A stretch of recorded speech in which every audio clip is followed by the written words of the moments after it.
Recording in progress. So we continue with sociology, the problems of dividing wealth and poverty. So basically we want to talk about poverty.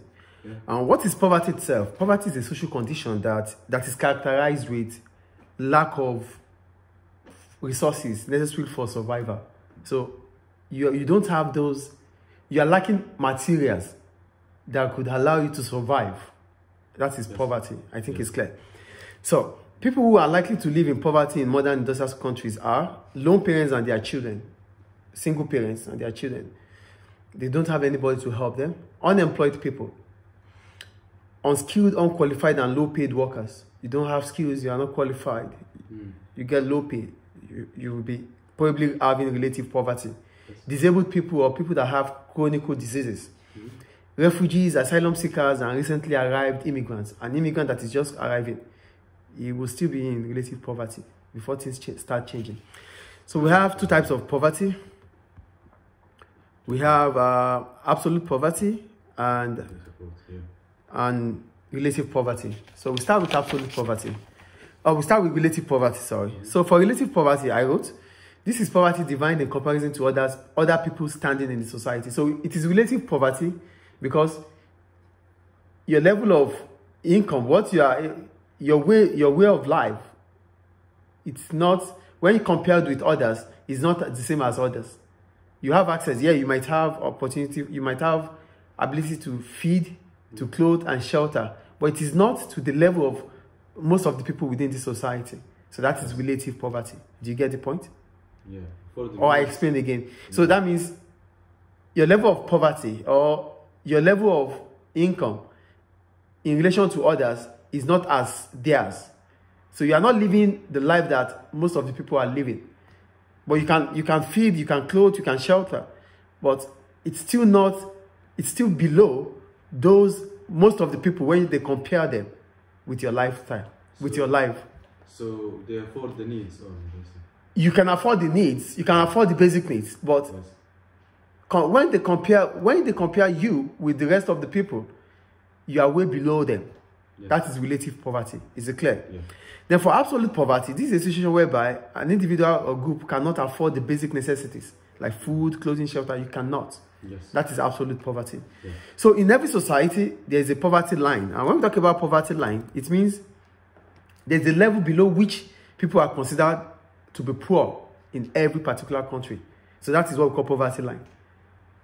Do you get the point? So there's poverty in every country. But before we could say this person is poor, it would have meant that that person has reached the poverty line, is below the poverty line.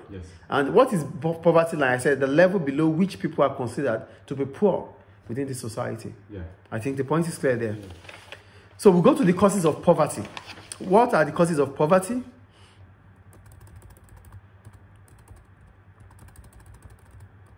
One, not having paid work. When you don't have a paid work, it means you don't have any means of spending on basic needs.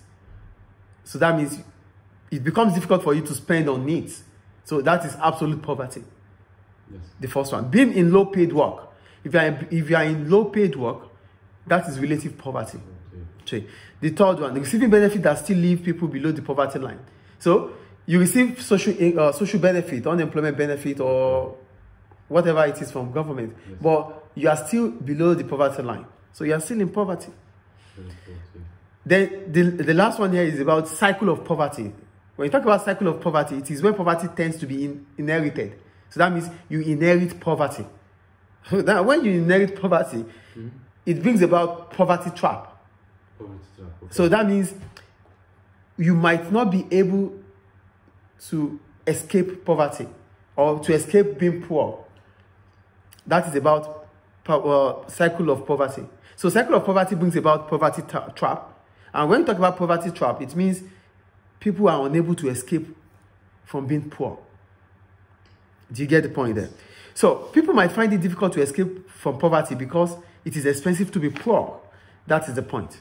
Expensive to be poor. Yeah, it is expensive to be poor. So why do we think it is? Why do people say? Why is it said, or is it considered as why is being poor considered as expensive? One, The poor cannot afford to travel cheap supermarkets, so they have to spend. They have to use expensive local shops. Because you are poor, you can't afford to go to a cheaper supermarket. So you have to deal with the ones within your locality to buy expensive products. That's the first one. The second one, you cannot afford to buy in bulk. Buying in bulk is cheap. So, but because you are not rich, because you're poor, you can't buy in bulk. Yes. Is it not expensive to be poor? Yeah. The third one, they buy old and second-hand goods that are likely to break down and need to be replaced. Because they are poor, they cannot afford new things. It doesn't last longer. Yes. They cannot afford facilities that would enable them to take up opportunities. They cannot take their children or their babies or toddlers to a facility that will allow them to find jobs. Yes.